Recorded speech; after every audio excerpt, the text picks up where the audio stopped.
Ассаляму алейкум, мир вам и милость Аллаха, уважаемые братья и сестры. Сегодня я хочу дать ответ оппонентам, которые громко кричат, что Байсангура вообще не было в Гунибе, что это сказки, выдуманные Павленко, нашим писателем Айдамировым и песни Тимура Муцураева, что это все выдумка.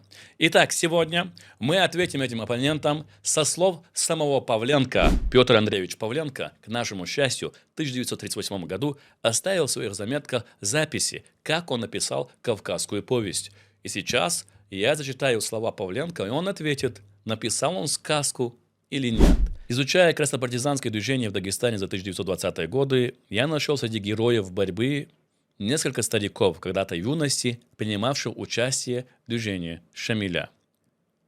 И в наше время это было той самой почвой, на которой только и мог вырасти мой роман.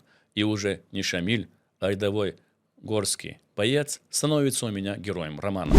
Этому герою мне не пришлось даже сочинять биографию. Павленко отвечает, что он не писал сказку. До сих пор еще живы такие люди, я их видел собственными глазами, пишет Павленко. Им было лет по 100, по 110, 120. Именно эти столетние постарше дагестанские старики, которых Павленко опрашивал, рассказали ему о Байсангуре.